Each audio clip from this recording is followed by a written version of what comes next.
Hey everyone, who's ready for breakfast? I know I am, and I'll see you in just a minute.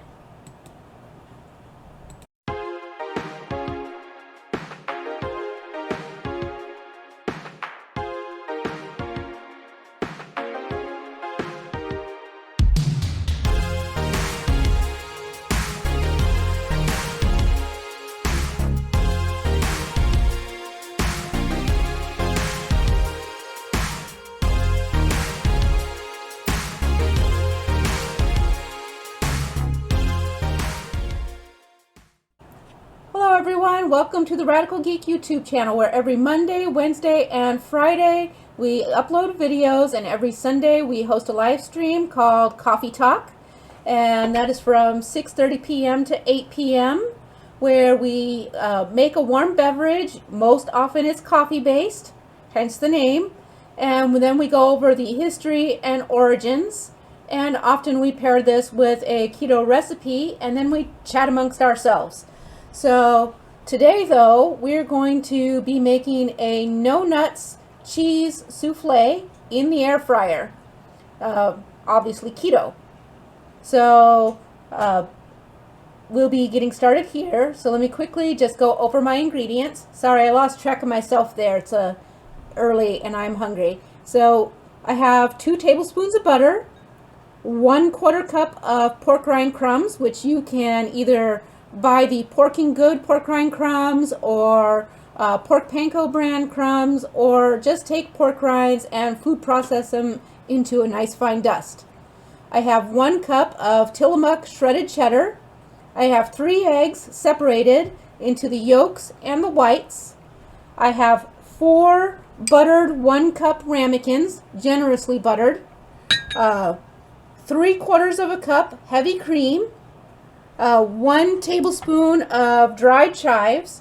You can actually use an equivalent amount of fresh chives. I just ran out and didn't want to go to the store. We'll be using 1/4 teaspoon of baking powder and 1/4 cup of egg white protein powder. This is Keto Chow brand, so that does have soy lecithin oh my goodness, sunflower lecithin. It does not have soy lecithin.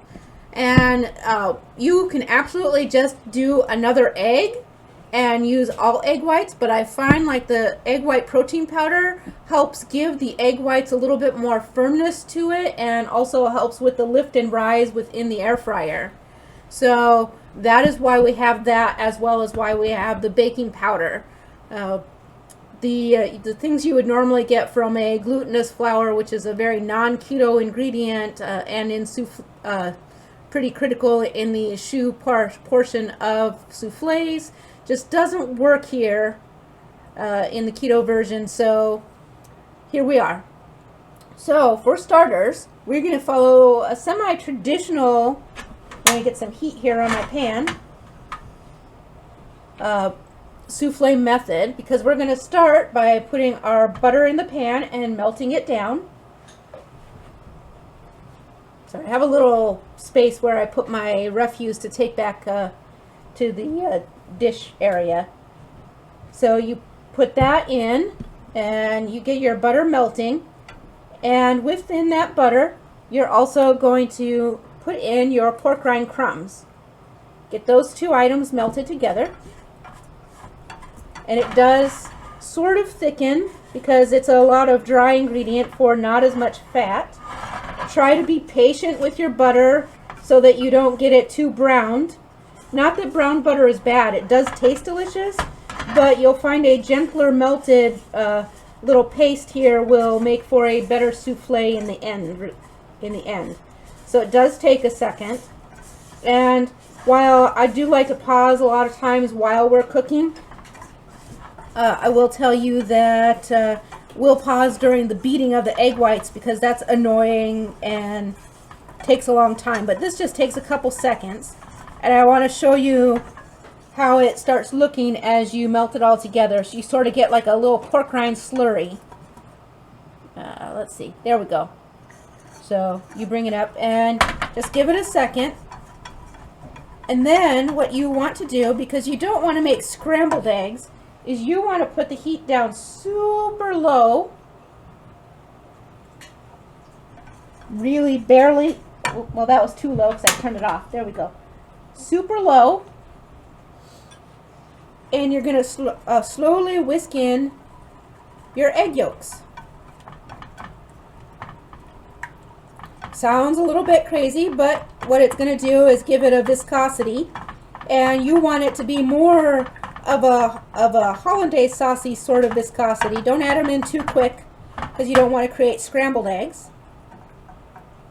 And give it a little scrape here so you get all of your yolks. When I was separating, I busted one of the yolks, toasting it in the bowl, which makes it not quite as easy. And you go ahead and you whisk that. You want to make sure that everything gets nicely combined. And as you can see, it totally comes together and gets that pasty sort of feel to it. So sort of like a roux, only not, because it's pork rinds and butter and eggs. So as it thickens, the next thing you're going to do is you're going to start incorporating your heavy cream, hopefully with not dropping your pan everywhere. Do a little bit at a time and blend it in, just like you would pre-keto when you were making a roux. We're going to be making a sauce here, or kind of like a little pastiness. And you're just going to whisk it in, and you see it starts getting that texture. You know what I mean, like a good, man, I wonder if this would work for gumbo. I know it's eggs, which is not a traditional thing, but the texture is pretty close. Anyways, you just keep working your heavy cream in, and you can go ahead and add your chives in at any time if you use dried ones. If you used fresh ones, save it for the end. But dried ones, you want to go ahead and give time for them to get some extra hydration in. So go ahead and dump those in. And we're just going to keep getting it going and getting it so it's nice and warm and thick. It does take a little bit of time, but not that much time, because you can see how we're chatting away and I'm almost done with the cream. Now it's not as thick as you might necessarily think. So now now that you've got everything starting to incorporate and you've got a lot of the cream tempered, you can increase the heat just a tiny bit, because you do want it to get warmed up. And we'll show you why in a minute. By the way, I know I showed you my springy whisk in a previous one and told you it was my favorite, but today I'm using a non-stick pan to which you don't use metal utensils, so that's why I've got my silicone coated whisk. And it's fine, it works great, and it's every bit as wonderful. It's just that the other one makes it nice and frothy, and this one takes a little more arm muscles. But this is not like a, we're not trying to whip cream here. We're just trying to keep things moving, thickened and aerated. So no worries. And as you can see, I'm just going to finish working in the cream here. Now, I don't know about you, but I love souffles, and I hadn't been able to have a really good one on keto, and so far this is working out great. I don't have big problems with almonds or other things, but a lot of my friends do. So I try to be respectful, and while I indulge sometimes, like some of the baked treats around the holidays and stuff, we're definitely going to have no choice but to use almond flour. But I have a lot of things that don't use it, and I find like pork rinds and grated coconut often do a really great job. So no worries there. Just going to give me a second here and get the last of this cream in. Boom. But souffles always get that reputation for being really difficult, and I used to surprise myself. I was very much an avid cook pre-keto, and then when I went keto, because I was being so resistant, I let a lot of those skills just atrophy, and now I'm right back to it, and I have to say I'm enjoying it, even though it is a bit time consuming. And souffles were pretty easy to do, even though they were very fancy pre-keto, and so that's why I tried to dive into some of the recipes that were online, And a lot of them were basically, it's a frittata, but I've mixed in some almond flour, and it just wasn't quite there for me. So I'm not sure that this is quite there either, but it is quite good. And so right now you can see I've got a sauce, and it's not thick, but it's not super thin either. It coats, and my pork rinds have incorporated, so they're not like separate and lumpy. You do see them a little bit, and it is true that if you used a coconut flour or almond flour, it would be a little bit more incorporated, but not enough so that you would notice a big difference in the texture. And then you just want to continue warming this up until it's a pretty nice thickness, but not thick and gloppy. You want it to be almost like a really good hollandaise sort of thickness. And if you don't know what that is, I don't have a good way to show you, but let me bring this up close so you can see it's like a nice cheese saucy almost texture. In fact, now that I'm thinking about it, I would almost just eat this on top of eggs and call it a nice sauce. It's really good. And now it's perfectly come together in that nice, perfect saucy texture that I can't really demonstrate, but it's perfect. And so now we're going to do two things. Cut off the heat, and then now we're going to put in the cheese. Awkwardly put in the cheese. Whoa, one escapee shred. There we go. So, I'm actually going to put the whisk aside now. Awkwardly. That's why I have a towel. There we go. And I'm just going to, there's no heat, so don't worry. I'm just going to mix in the cheese. And that definitely, it gets really creamy. The cheese does not melt 100% yet, but as it sits, it will. And, oh man, all this looks so delicious that it makes me want to just get a big spoon and eat it. So, it smells really good too. Now, I used a heavily salted Amish butter, so I did not add any additional salt. But if you use a butter like the regular Costco butter or anything like that, you probably also want to add in a teaspoon of sea salt. Or, I like the Redmond salt, just like everybody else on keto. I find it really delicious, and the fact that it's not iodized is like the extra bonus for me. Yes, we need iodine, but I take daily minerals, and I don't like the iodine in the salt because you don't absorb it appropriately. So now I've got this where I'm going to tell you that it's like having a nice cheesy grits sort of texture, if you remember what grits were like before keto. So, but not as grainy looking, but definitely that's the texture. So from here, the next step is going to be to beat my egg whites. I do have my electric whisk here. I'm going to take this whole thing and set it aside so it can cool down. And you'll see very shortly why we're going to do that. Now, at this point, I have my egg whites. I'm going to take my 1/4 teaspoon, and I am going to add in my baking powder. And the other thing I will tell you is if you want to add cream of tartar, you can. I just find that since I'm going to deflate it by adding other ingredients in, not 100%, that I haven't found the need to add the cream of tartar to this recipe, but it also won't hurt it. And if you have trouble keeping your egg whites well beaten and stiff, and you need that extra bit of stabilization, 100% go for it.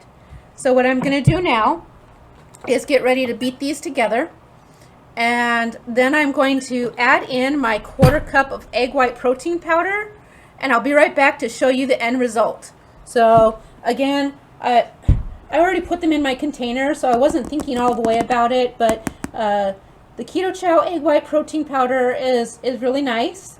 It is slightly more expensive than others, but that is because of the quality of their sourcing and manufacturing practices. And I will tell you the other egg white protein powders, I have not been unhappy really with any of them. And if you need to be more economical about it, check out the Keto Village, because they have a link to a 5-pound container of the Now brand egg whites that is really very, very economical. It's a ton cheaper, and it works just fine. You will find that maybe it's not quite as stiff and doesn't hold together quite as well as this, but it's still entirely serviceable. Other brands, Judy's is really, really fantastic, and I actually think that's one of my favorites, second to the Keto Chow. I was never too thrilled with the J. Robb stuff because I felt like I was getting the same quality out of Judy's.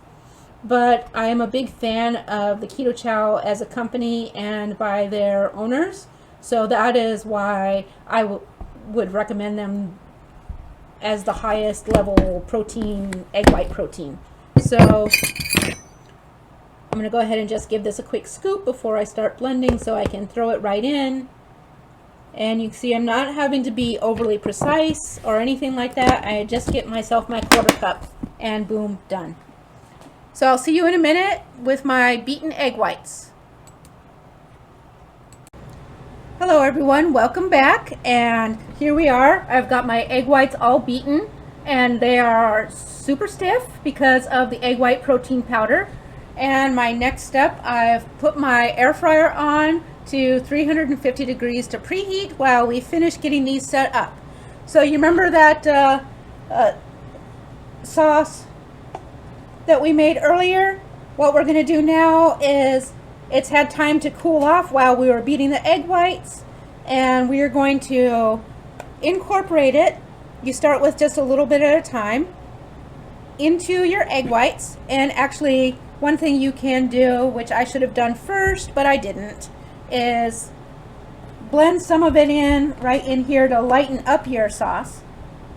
And as you can see though, it was definitely way more paste-like, and that's what happens. It continues to thicken as it cools. That's a good thing. So lighten it up with a little bit of the egg whites, then come over here and fold it in. Your egg whites are going to deflate, but you don't want them to fully deflate, so, you know, gentle folding. And you just keep working it in. It won't be like, there's going to be streakies. That's okay, because that's fine. That's a normal thing. And yes, I've got 2 utensils. You just take a little bit of it at a time. And we're just going to keep working it.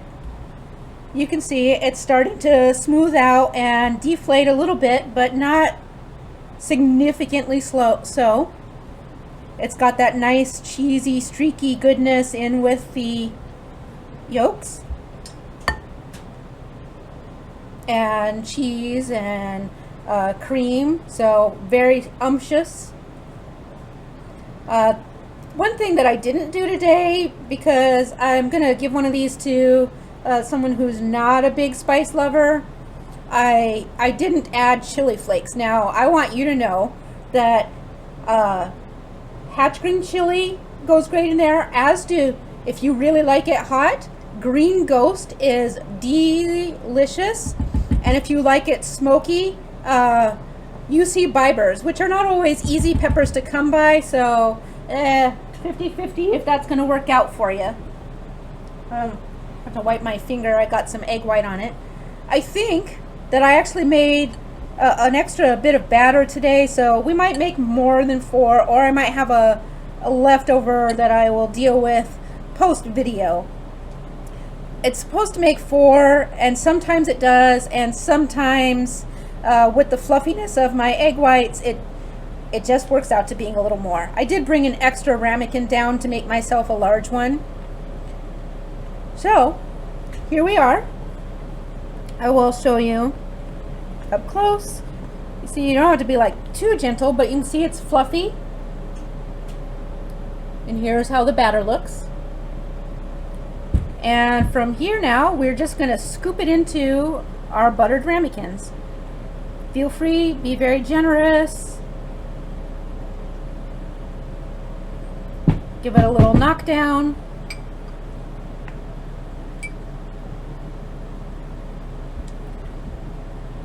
feels like it's a lot, and it is. You should know that each of these, I'll give you the macros breakdown in a few minutes, but I entered everything into Chronometer, and so I have to actually look at the phone because I didn't memorize it. Like, who memorizes it? You kind of memorize you kind of get a good feel for, oh no, it's going to be a 4. I didn't need the extra. It seemed like they got so fluffy, I thought I might wind up needing extra, but nope. So from here, our last ramekin.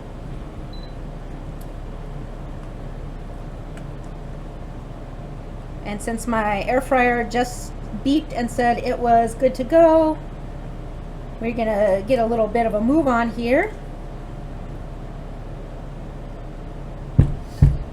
One little scrape.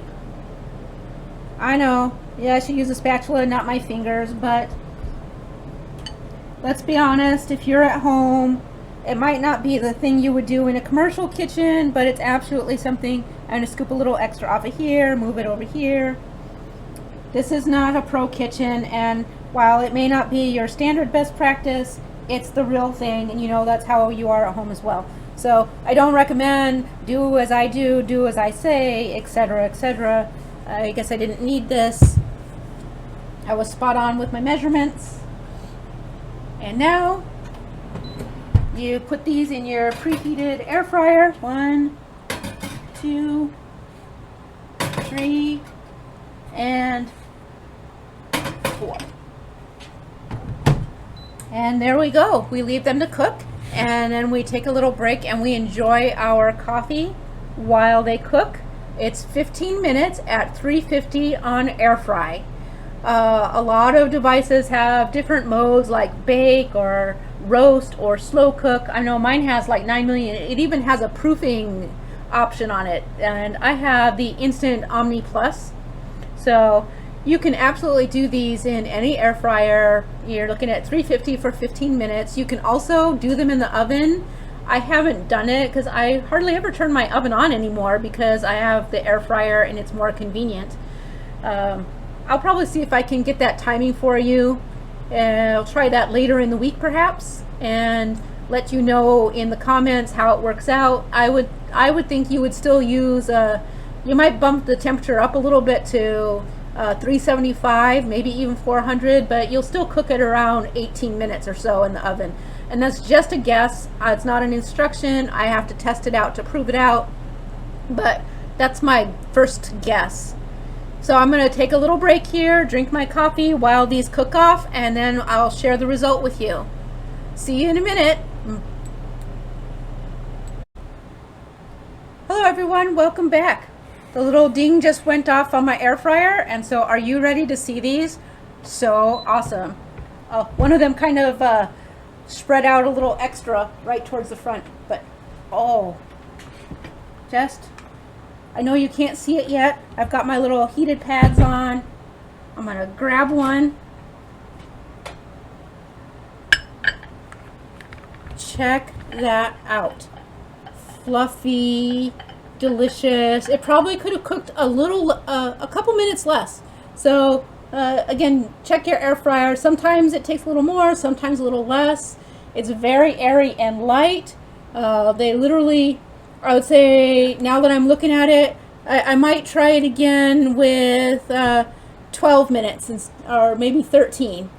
But that was today, and yesterday 15 minutes was plenty. So anyways, it's just gorgeous. And let me pull these out so you can see I'm not just cherry picking. Delightful, very poofy and light and airy.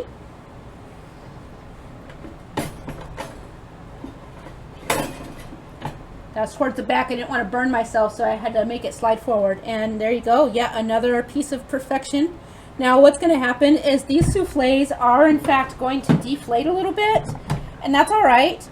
So tomorrow when I have another one, I will pop it back in the air fryer for like 3 minutes to poof it back up, but I don't really need to cook it any extra. And with that, I'm just going to give myself a little dive in so that I can show you the inside. All that steam coming off. But there you go. You can see. Oops. Maybe not if I don't put it in the frame. Cheesy, poofy, light and fluffy, slightly custardy, delicious souffle. Utter perfection. It's really hot, so I was gonna just like toss it in my mouth, and I was like, you don't want to see what happens when you burn your mouth. So sometimes you do need to let them rest a little bit, but as I said before, I'm ravenous this morning. Oh, that is so good. You really taste the chives, and the cheese gives it that nice creaminess. I will also tell you, in terms of cheese, I use cheddar because that's what I had. I need to make a trip to the cheese shop, but a Gruyere or really strong cheese is excellent in cheese souffles. Anything that you can shred will work. I don't recommend doing like a mozzarella because the flavor is too neutral. You want something that has that bit of a bite to it. So, but all the cheeses. I actually would like to try one with port wine, either cheddar or port wine Swiss. I bet that would be delicious. You would probably not use the chives at that point, but you might throw in a couple chopped olives or something like that. Sounds good. Worthy of experiment. So I hope that you are having a good Wednesday, and I will see you again on Friday and then again on Sunday. I always enjoy my time with you. Thank you. Goodbye.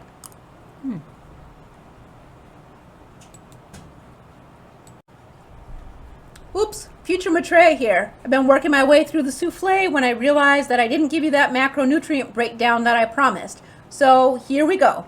374.4 calories, 18.3 grams protein, 2.8 grams total carbs, and 32.4 grams fat. So if you are a ratios person, that's 21% protein, 3% carbs, 77% fat. So a pretty good 3-to-1 ratio. So do with that what you will. There is no fiber, and there's nothing you subtract out of this recipe. The carbohydrates come from your eggs, your cheese, and your heavy cream. So hope you have a good one, and I hope you like your souffle. See you next time. Bye-bye.